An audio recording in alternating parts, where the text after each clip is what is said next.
भक्तमाल कथा में आप सबका स्वागत। संत श्री नाभादास जी विरचित ये भक्तमाल ग्रंथ मानवता के लिए और विशेषकर भक्ति मार्ग के अनुयायियों के लिए एक अनुपम भेंट है। आजकल हम चर्चा कर रहे हैं हरिवल्लभ भक्तों की, वो भक्त जो भगवान को प्रिय हैं।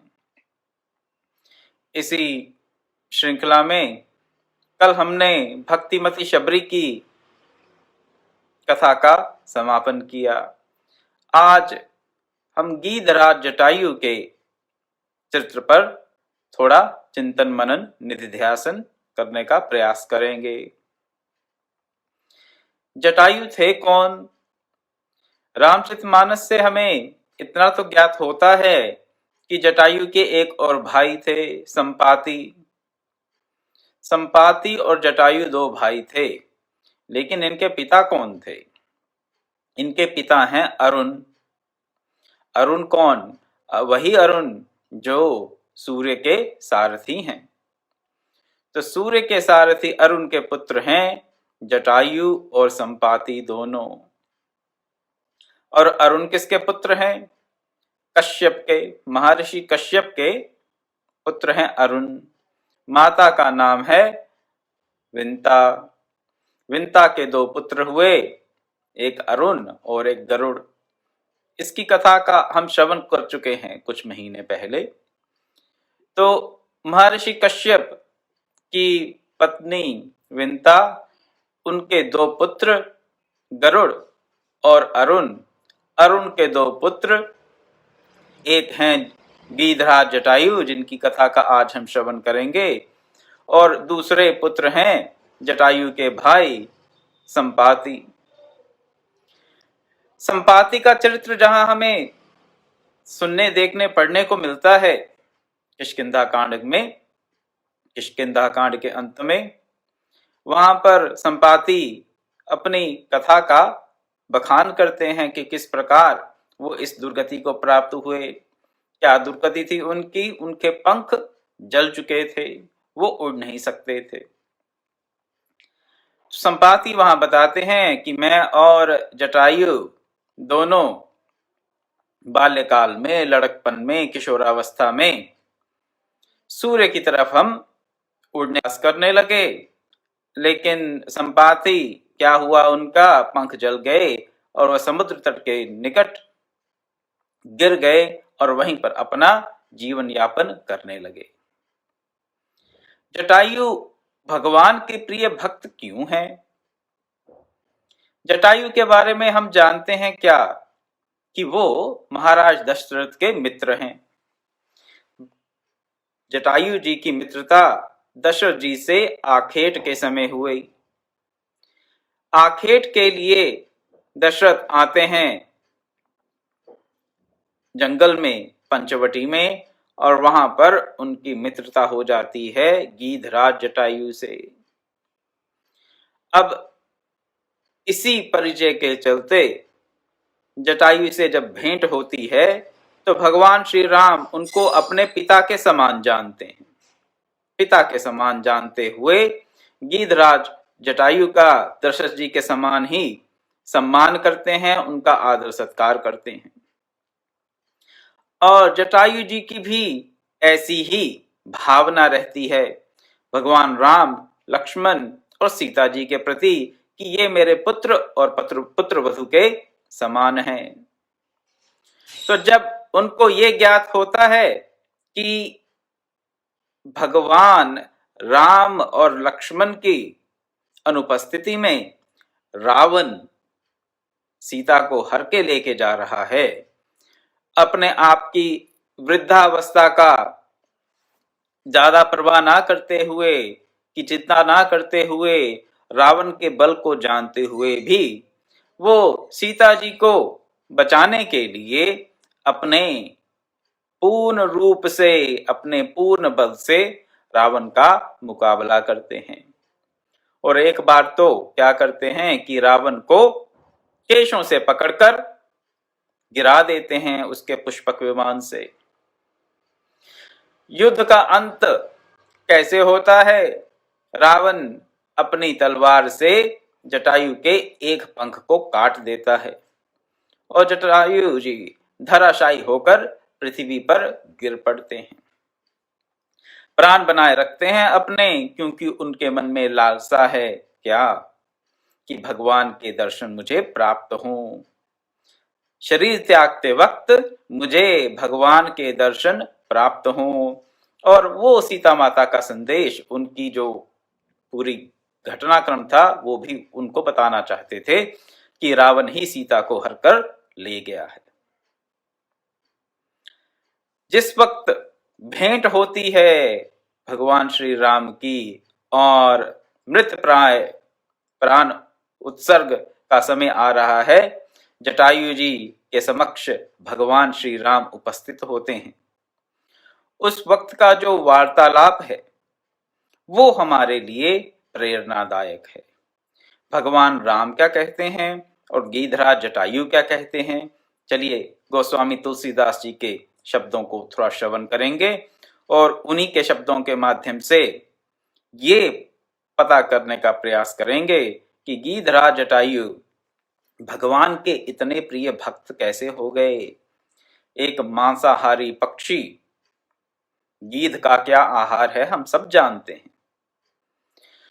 तो एक मांसाहारी पक्षी क्या भगवान का प्रिय भक्त हो सकता है? मनुष्य योनि भी नहीं है, पक्षी की योनि है, मांसाहारी हैं और भगवान के प्रिय भक्त क्यों हुए, किस प्रकार हुए, ये हम गोस्वामी तुलसीदास जी के शब्दों के माध्यम से प्राप्त करने का प्रयास करेंगे। तब कह गीध बचन धरि धीरा, सुनहु राम भंजन भव भीरा। नाथ दसानन ये गति कीन्ही, तेहि खल जनक सुता हरि लीनी।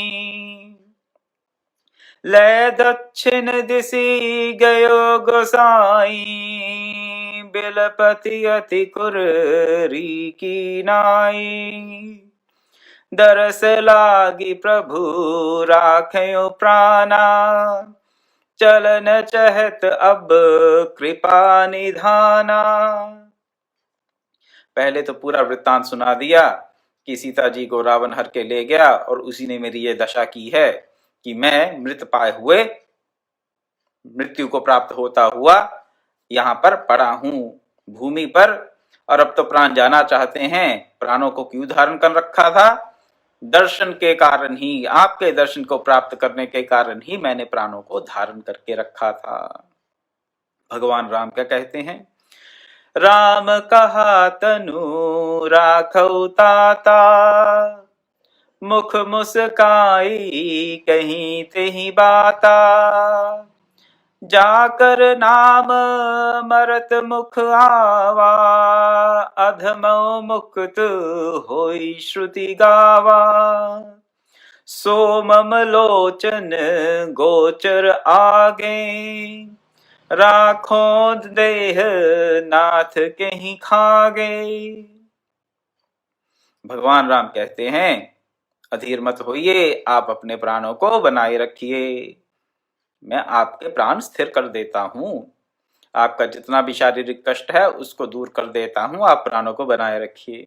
भगवान राम आश्वासन दे रहे हैं, लेकिन एक हरिवल्लभ भक्त शरीर में आसक्त नहीं होता। शरीर रहे या जाए उसे अंतर नहीं पड़ता।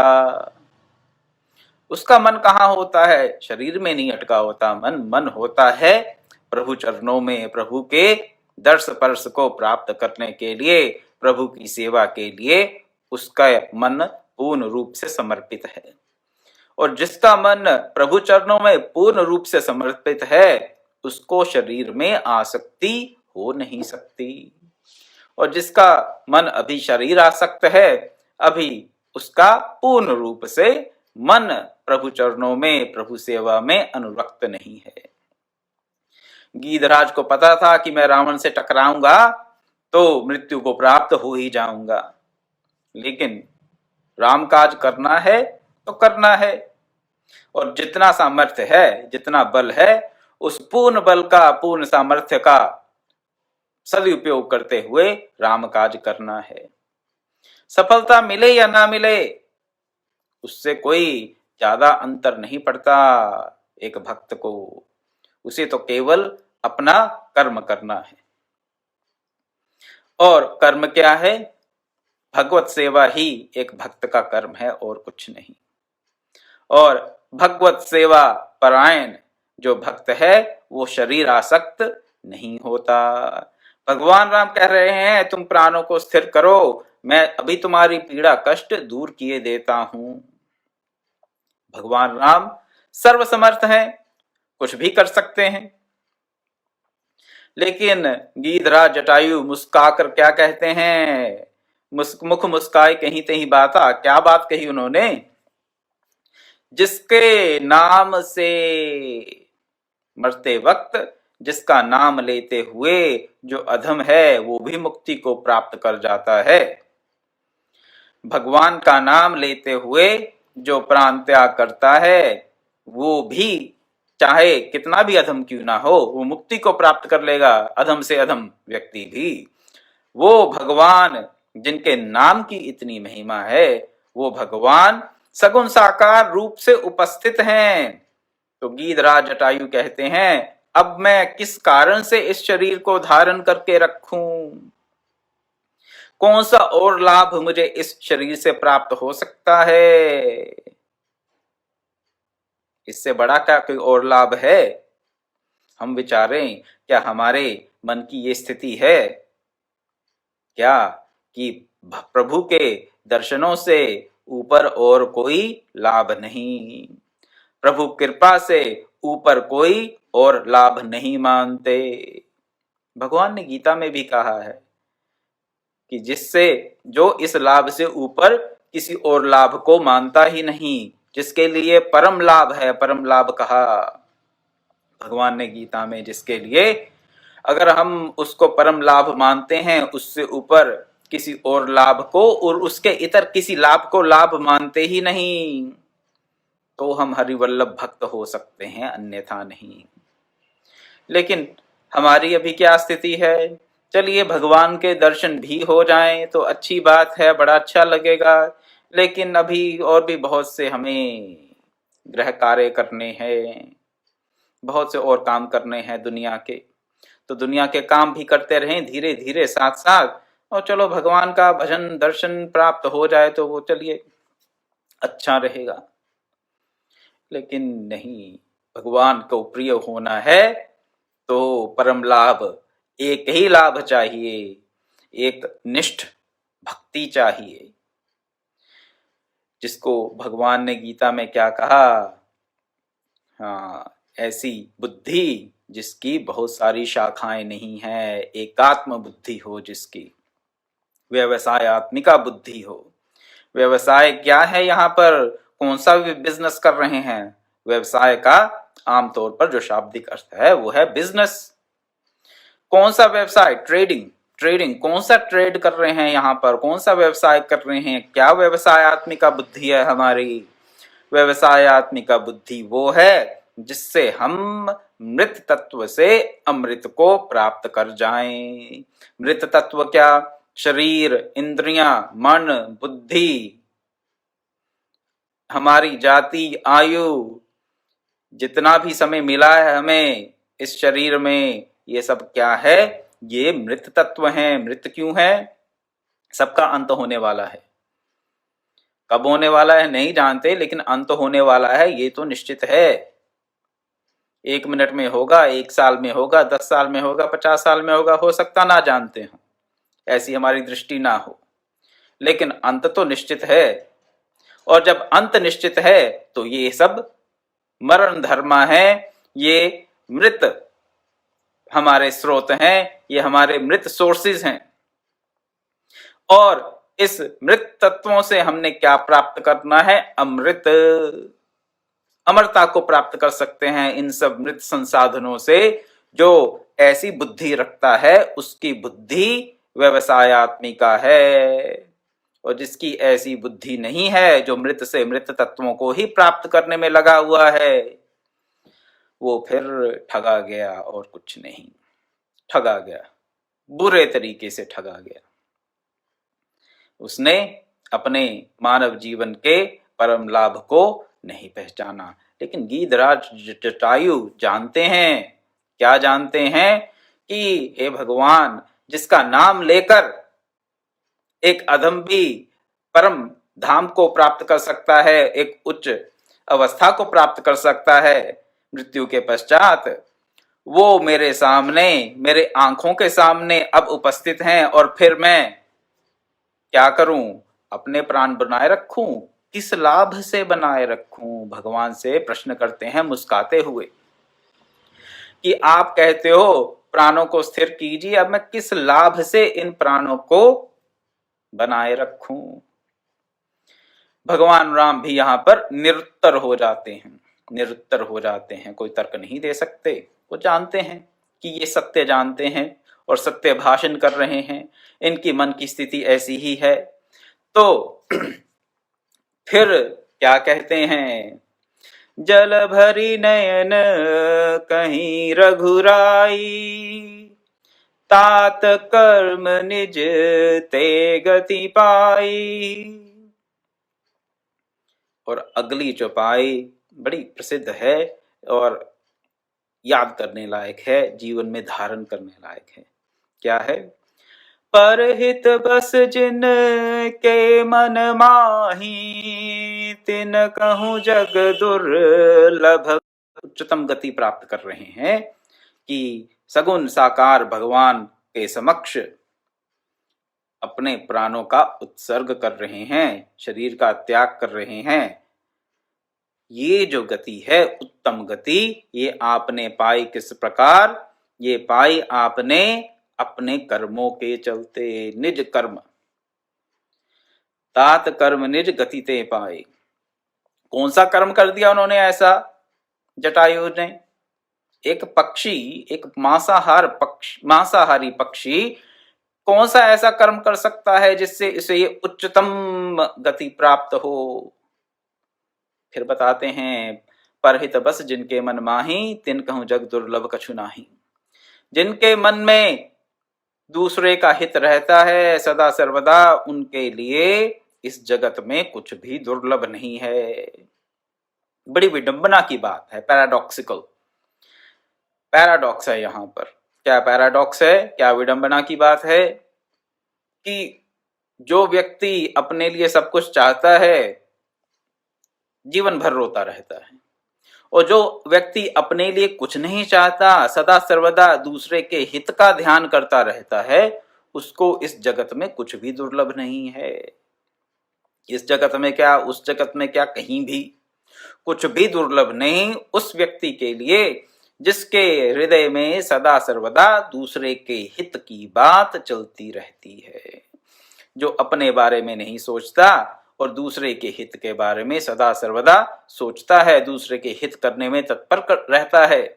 ऐसे व्यक्ति को कुछ भी अप्राप्त नहीं है। भगवान राम कह रहे हैं किसको? गीधराज जटायु को। और इसी परहित के चलते, गीधराज जटायु की इस परहित के चलते, दूसरों के हित में निरत रहने के चलते, उनको ये परम गति प्राप्त हुई। परम गति प्राप्त हुई। कौन सी परम गति प्राप्त हुई? भगवान राम आगे कह रहे हैं, तनु तजि तात जाहु मम धामा, देउ काह तुम पूरन कामा। भगवान के लिए असमंजस की स्थिति है। कहते हैं मैं तुम्हें क्या दूं, तुम तो पूर्ण काम हो। ऐसा भक्त जिसको भगवान कुछ देना चाहे और भक्त पूर्ण काम है, ऐसा भक्त भगवान को प्रिय क्यों नहीं होगा? ऐसा भक्त हरिवल्लभ क्यों नहीं होगा? कहते हैं बस मेरे अब धाम को चले जाओ और तुझे क्या दूं, तुम तो पूर्ण काम हो।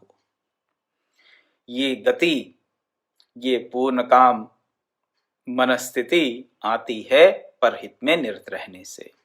और अगर हम भी दूसरों के हित में निरत रहेंगे तो प्रभु के कृपा के, संतों के, गुरु कृपा के भाजन बनेंगे ही, इसमें कोई संशय नहीं। इसी निष्कर्ष के साथ मैं गीधराज जटायु की कथा को आज यहीं पे समाप्त करता हूँ और भक्तमाल कथा को अभी विराम देता हूँ। कल मिलेंगे तो फिर एक और हरिवल्लभ भक्त की कथा का चर्चा करेंगे। आज मैं आप सबको यहीं पर अपना नमन करता हूँ। ओम पूर्णमदः पूर्णमिदं पूर्णात् पूर्णमुदच्यते पूर्णस्य पूर्णमादाय पूर्णमेवावशिष्यते। ओम शांति शांति शांति। हरि ओम तत्सत्।